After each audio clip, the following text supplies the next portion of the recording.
Hej folk, og velkommen til Vis os dit vand. I dag er vi taget ned og besøge Martin. Og du har noget fantastisk hjemmevand hernede. I dag er vi taget til Varde, hvor vi skal fiske, se om vi kan finde laks i Vardeå. Så vi skal fiske 2 ting i dag. Vi skal prøve at se om vi kan finde laks, og når det så er klækningen begynder sådan for alvor, så dribler vi længere op i systemet og ser om vi kan finde en bækkerad. Men jamen, skal vi ikke kaste os til? Ud i det. Så jeg har glædet mig til i dag, Martin. Ja.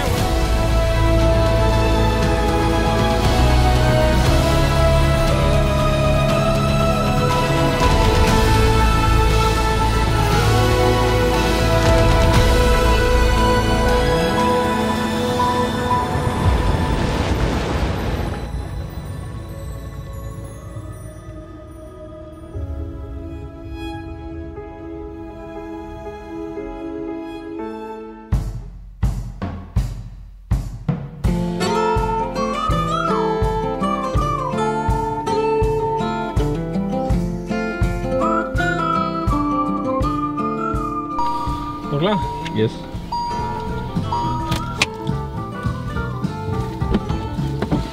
Ja!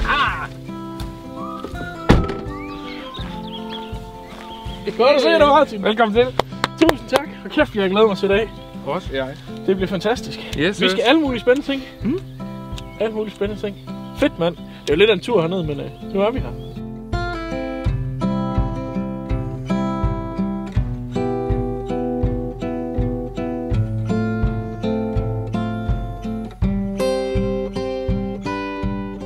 I dag er vi taget ned og besøge Martin.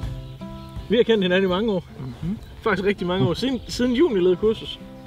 Tror jeg, da jeg var knægt på det, og havde dig som du var følt på det tidspunkt som forbundsinstruktør. Og du har noget fantastisk hjemmevand hernede, som vi skal se på i dag. I dag er vi taget til Varde, hvor vi skal fiske, se om vi kan finde laks i Vardeå. Og hvad skal vi mere så? Ja, men jeg håber lidt, at vi kan komme op og finde en standfisk eller to. Ja. Langt opstrøms i aften. Ja. Men først så handler det om at se, om vi kan være heldige at få en laks. Okay. Og så skal vi se med en standfisk, men du en bækkerad. Ja. på mig. Sorry. Ja. Så vi skal fiske 2 ting i dag. Vi skal prøve at se, om vi kan finde laks, og når det så er klækningen begynder sådan for alvor, så dribler vi længere op i systemet og ser, om vi kan finde en bækkerad. Og jeg tror faktisk, at hvis vi finder en rigtig flot bækkerad, så tror jeg faktisk, at vi skal aftale, at Stefan får lov at fiske til den i dag, og så prøver jeg at holde kameraet. Så vi spejser tingene lidt op. Vi er ude på løjer og skæg og ballade. Det kan Stefan godt lide. Men jamen, skal vi ikke kaste os til? Ud i det. Så jeg har glædet mig til i dag, Martin. Klar, Mark? Tak. Så ser vi, om vi kan finde en.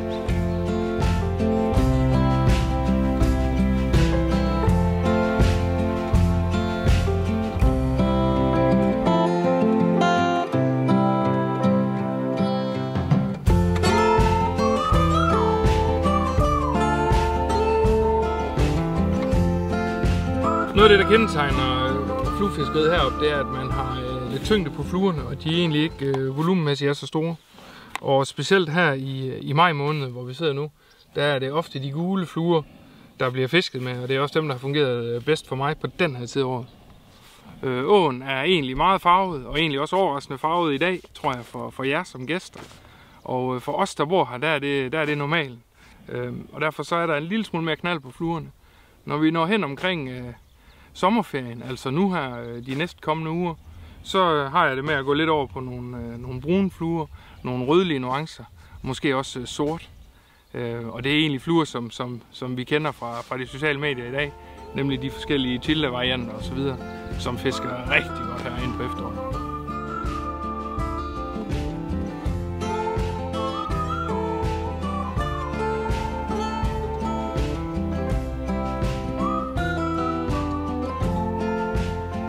Jeg så lige en fisk herovre, over langs massiven på modtagerbring. Det hvor de ofte står. Og det er egentlig relativt sjældent, vi ser fisk op på det vand. Og den her, den viste sig lige så fin, og den gyngede. Så om 5-6 kast, så passer det med jer nedvendt, så det håber den kommer.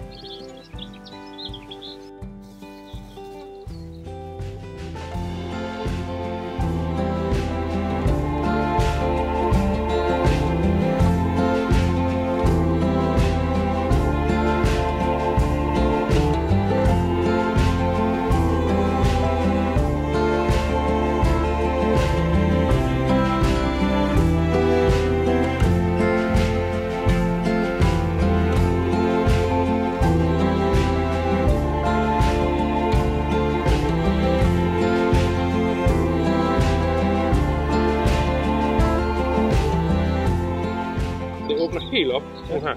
Og så kan vi egentlig bare gå som motorvej op til Frederiksø, så kan vi lige holde en pause. Er du fisker, eller? Nej, gør du bare det, jeg skal bare pisse.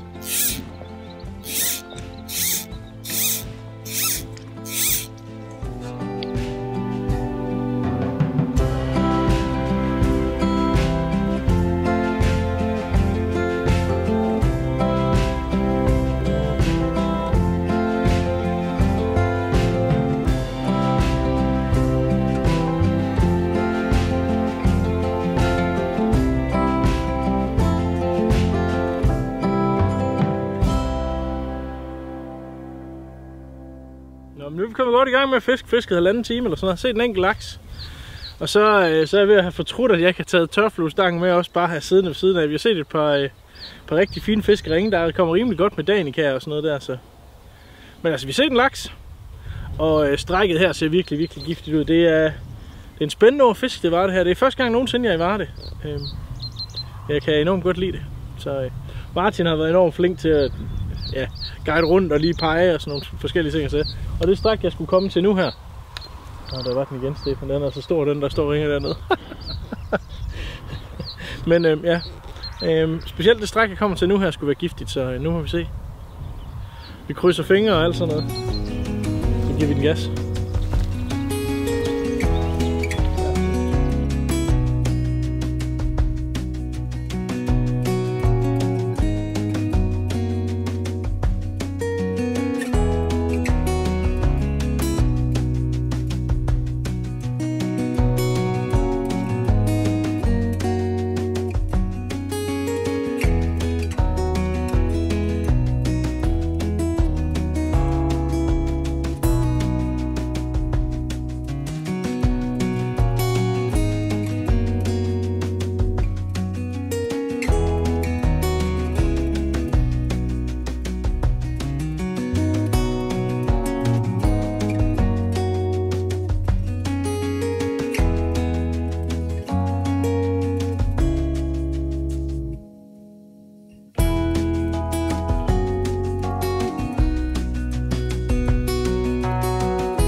Vi sidder her ved Vardø og har forsøgt at fange en laks i nogle timer. Og vi sidder på det, der på Vardø Sportsfiskeriforenings vand hedder Zone 2, som er en del af det genetablerede Vardø. Og rigtig meget af det vand, vi fisker på her, det var jo det, der tidligere blev ledt ned i Karlsgårdsø for at producere strøm. Og tilbage i 2010, der førte man egentlig åen tilbage. Og vi var nogle ganske få stykker, der gik her og fiskede bækkerød dengang. Og i dag der er der et fint laksefiskeri. Selvfølgelig primært fordi der er nogle ildsjæle i foreningerne, der bruger rigtig mange timer på at sætte fisk ud og lave fiskepleje. Og stykket heroppe er egentlig kendetegnet ved for det første, at det er jo et ret ungt biotop, forstået på den måde, at der er ikke så mange træer. Og man kan faktisk gå og fiske laks relativt uhindret. Åen den bevæger sig stadig meget og æder sig ind i bringerne. Men rigtig mange har faktisk fundet glæde ved at gå med det lidt lettere fluegrej. Sådan noget enhånds switch eller ren enhånds, som faktisk er en god måde at blive introduceret til laksefiskeriet på. Det er ikke helt så tungt. Og nede på zone 1, der oplever man meget, at man fisker fra plads til plads. Og der er også en lidt anden profil på åen. Så der er der stadig mange, der går med tohånds, men heroppe, specielt begynder fiskerne, altså juniorerne, som jeg har med at gøre, de begynder faktisk deres fluefiskeri her. Og åen er ikke så dyb, det vil sige, at man kan fiske med nogle relativt lette skydehoveder, og man kan egentlig regulere, hvordan man fisker med fluen. Det vil sige, at jeg har en lidt tung flue på i dag, og så kan jeg faktisk fiske med et meget, meget kort skydehoved, og på den måde gå og styre det med min enhåndsstang. Og det gør, at lige præcis det vand her er blevet meget, meget folkeligt og meget besøgt. Og søger man opstrøms, så begynder man også at opleve nogle ganske fine klækninger med majfluer, som vi har gjort i dag. Og der er faktisk et fint bækker- og stallingfiskeri, når man kommer lidt opad. Det er klart, at stallingen er presset. Men laksen er her fra sæsonstart, 16. april. Og så bliver der faktisk fanget laks på det stykke her. En lille x-faktor, det er, at der er kommet rigtig mange signalkrabs. Og det betyder, at brinkerne bliver ret hurtigt undermineret. Det ændrer hele tiden på åens forløb, men det betyder også, at man skal være meget opmærksom, når man går og fisker her. Fordi man faktisk kan opleve, at bringerne de kan forsvinde under en. Og det fede ved det vand her, det er også, at man kan egentlig gå og have relativt lange, ubrudte stykker, hvor man kan gå og fiske. Maskinfiske, kan man sige. Hvor vi nede på zone 1 ofte har et fiskeri, hvor vi går ned, står på en plads og skal op igen. Så det er lidt, hvad man er til. Der er måske ikke helt det samme behov for lokalkendskab her. Fordi her kan man komme ud og dække noget vand og se, om man kan se en fisk. Vi har også set et par laks i dag, og det er egentlig ret imponerende vejr og vandstand, og egentlig også årstid taget i betragtning. Som gæst her ved Vardå, og som dagkortfisker, enten på Grindsted Sportsfiskerforening eller Varde Sportsfiskerforening, så er det meget vigtigt, at man orienterer sig omkring de skilte, der står, hvor man parkerer. På hjemmesiden og foreningens hjemmeside, der er de gode til at skrive, hvad zonerne hedder, men det kan være rigtig svært at komme som ny lystfisker her og hitte rede i numrene. Så når I parkerer heroppe, vi skal nok lige vise jer et lille billede af det om lidt, så står der zonenummer på, og det er simpelthen de zonenummer, I køber jeres dagkort til, når I skal besøge vandet her. Og det er også vigtigt at forholde sig til vandtemperaturen. På foreningens hjemmeside, der kan man følge vandtemperaturen, fordi som så mange andre steder, så begynder de her varme forsommer også at påvirke vandtemperaturen. Og de sidste par år har vi faktisk set, at åen den bliver lukket for fiskeri, fordi vandet er for varmt.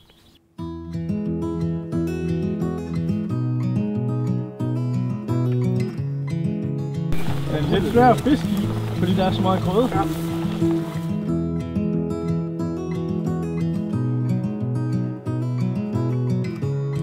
Nå Daniel, nu vi fisker os lidt ned ad Vardå, ja. Og vi kommer ikke udenom, at når du er på fisketur nede ved os, så skal du forholde dig til de skilte her. Og dem kommer der desværre flere af. Ja, det siger du godt nok. Ja, det er vi selvfølgelig meget kede af, men det vigtigste er selvfølgelig, når man kommer her som gæst, at man forholder sig til, hvor man må fiske og hvor man ikke må fiske. Og en af de ulemper, der er ved, at der er blevet lagt så mange frivillige kræfter i at tilbageføre den her å og fylde laks i den, det gør også, at der er rigtig mange steder efterhånden, hvor vi ikke må fiske. Og det vigtigste i den her sammenhæng er i hvert fald, at når man kommer som gæst, at man forholder sig til, hvor det er, så man ikke går steder, man ikke må fiske. Nej, lige præcis. Og så kan det selvfølgelig godt som mange år i julen være brandærgerligt at stå med folk, der begynder at fiske, der kommer hen til skilte og så siger, hov, hvorfor må jeg ikke fiske der, hvor regnbudderen er, Martin? Og det har jeg ikke et klogt svar på stående. Nej, men det er noget, I oplever, ikke? At hvad skal man sige, at en stor del af jeres fiskevand sådan gradvist falder jeg henne, simpelthen. Jo, og man kan sige, at det fælles er, at meget af det vand her, det var der ingen, der havde interesse i, før foreningerne herude, de sørgede for, at der kom laks tilbage. Jo. Nej, lige præcis. Ja, fordi ting bliver jo meget værd, når der er laks i det. Ja. Altså sådan er det jo bare. Altså laks er en fantastisk fisk og en unik fisk, ikke også? Og hvis man kan fange nogle af dem og fange mange af dem, have noget godt fiskeri, som I har her i Varde, så bliver ting mere værd over tid. Ja. Og man kan sige, når man bor i det, jeg rejser jo selv for at finde godt fiskeri. Ja. Så jeg er jo splittet. Men når man bor i det og har trådt sin barnesko her ved Vesterbæk, har jeg fisket, siden jeg kunne cykle herud. Ja. Så gør det rigtig, rigtig ondt at se holdmål løbe lige hernede. Ja. Og så bare konstatere, at det er kæmpe sammenløb, det kan man ikke fiske i. Ja. Hvis man, der findes ikke foreninger, man kan melde sig i mig bekendt. Nej, for at fiske i det. Ja. Det er en problematik, som man ser andre steder også. Sådan noget. Det er jo en problematik, som vi i hvert fald på en eller anden måde må forholde os til i fremtiden, tænker jeg. Der er jo meget godt vand, og der er folk, som har penge. At de to ting kan jo være problematiske over for hinanden, i hvert fald i forhold til foreningsliv og foreningsvand og sådan noget der. Ja, og indtil da, så må man jo bare kigge på de her gamle, afblegede Varde Sportsfiskerforening skilte, som jo egentlig vidner om, at der var en gang. Ja, der var en gang. Hvor man med et fiskekort i baglommen som en junior kunne fiske her. Ja. Og det vil jeg nok begræde lige så længe jeg er. Ja, klart. Ja, vi må ikke fiske her, hvor regnbuerne bor. Nej, men ved du hvad der egentlig er? Jeg kender et sted, hvor der stadigvæk er en lille smule opstem længere op i Vardå-systemet. Ja. Hvis vi går ind på telefonen, køber et dagkort, så kan vi faktisk finde et sted, hvor der er store bækkede, men også store regnbuer stadigvæk. Ja. Og jeg fangede faktisk på stykker af dem sidste år. Spændende. Skulle vi ikke tage op og finde sådan en? Det synes jeg, vi gør. Nu kan vi over fiske noget tørflue. Fedt, mand. Jeg glæder mig allerede.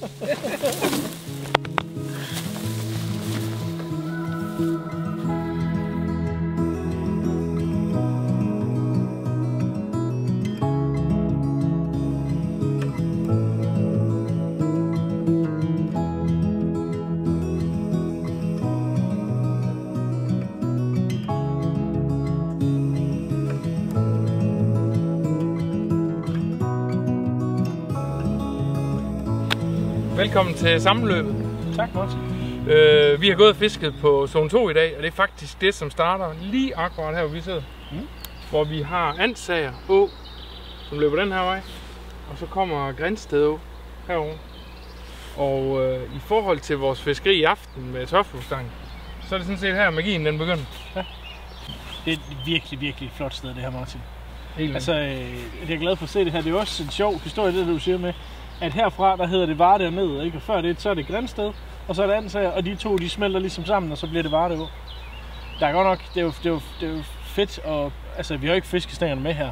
Vi går bare og kigger, fordi her er bare enormt smukt og enormt fedt at være. Det er et dejligt sted, det her.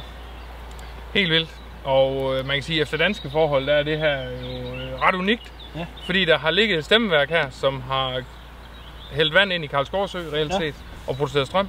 Ja. Så da man fjernede det stemmeværk her, så har man jo lavet et åforløb, som har et fald, som vi ikke ser ret mange steder, og i hvert fald slet ikke i Vestjylland. Det er virkelig, virkelig flot dernede af med nogle store stryg og masser af vandrenunkler og klart vand og masser, ja selvfølgelig lige nu masser af danikaer også. Ja.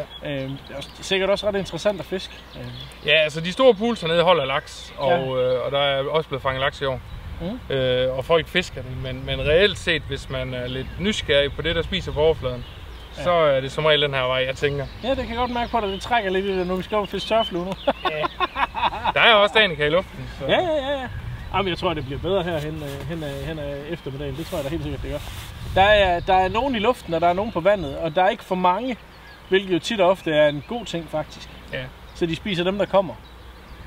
Det satser vi der på i hvert fald. Så kan man sige, en lille bonusinfo er jo, hvis man skal besøge Varde Sportsfiskerforening eller Grindsted Sportsfiskerforeningens vand, så er der nogle rigtig fine shelters heroppe. Det er det her, der bliver kaldt stemmeværksplads. Ja.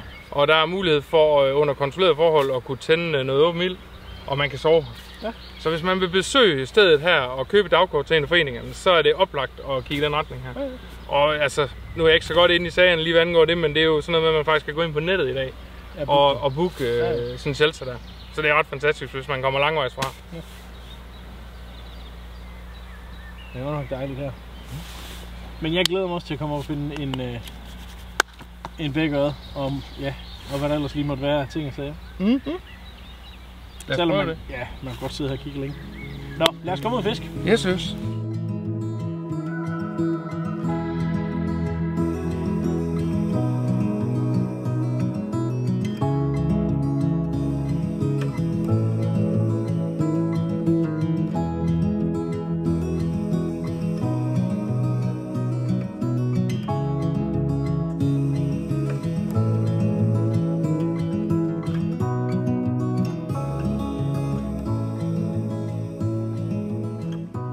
Så kommer vi til noget nyt vand, boys. Vi har fået 4 stange frem. Det er lidt lækre.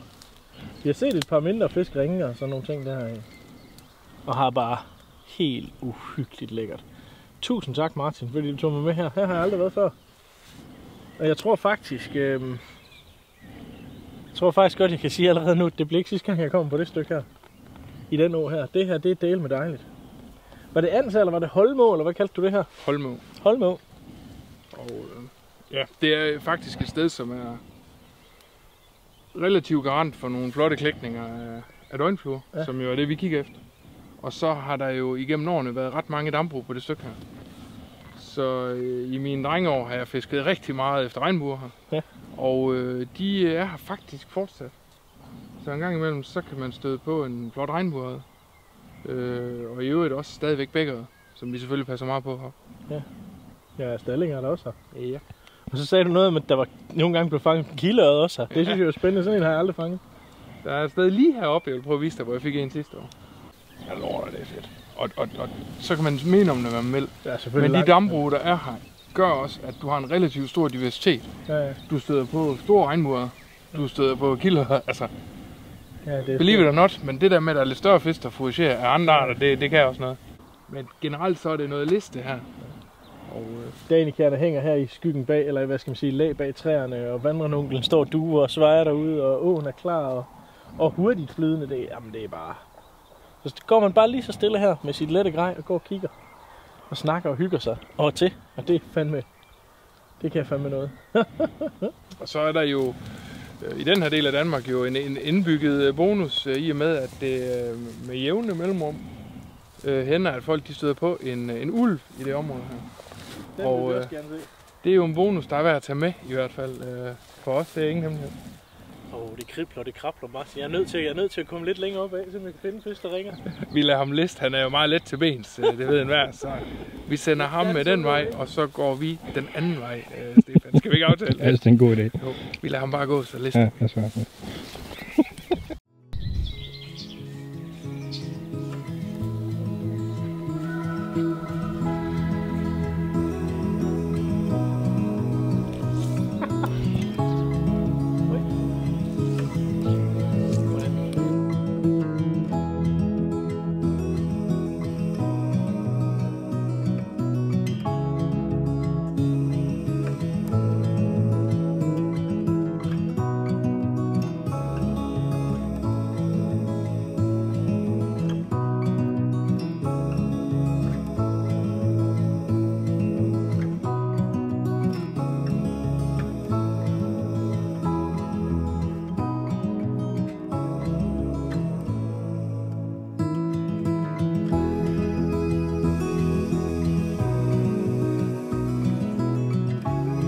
Skal vi lige analysere på situationen? Ja, det kan vi godt. Det er jo sådan set en flot fisk. Og den tog sådan set helt klokkerent. Og jeg er jo sådan set bare rusten og for hurtig. Det er sådan set det vi kan konkludere. Jeg var for ivrig og for hurtig. Ja, for hvordan er med det tilslag der ved tørfluefiskeri? Det kommer an på, hvor store de er typisk. Men altså, jo større de er, jo langsommere skal man typisk være. Og så er der nogen, der siger, at man skal huske at sige God save the queen, inden man sætter krogen. Og det er rigtigt nok. Man skal lige vente et splitsekund, et mysekund. Nogle gange. Det er jo fordi fisken den kommer op, og så tager den døgnfluen på overfladen. Og så skal vi gerne lige have den til at vende ned mod bunden igen, inden vi giver et tilslag, ikke? Jo. Og ja, særligt på de større fisk, der er det vigtigt lige at vente lidt, inden man sætter krogen. Det er godt lige at få pusset sine skills af, inden de store de kommer hen under aftenen, ikke? Jo, lige præcis. Det er det, vi gør nu. Det er jo nummer 3, jeg er på, men det går godt.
Første tørfluefisk. Jo, før kunne jeg være med. Ej, det er ikke en kildeørred. Sød lille bækkerørred. Vil du låne det? Ja, jeg vil hellere.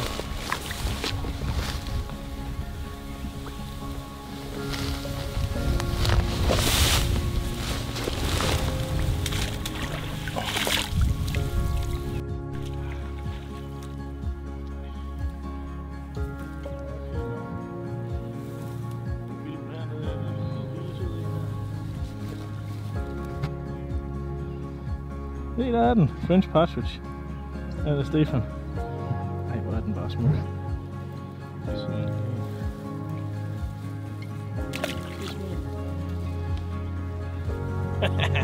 Så var der en.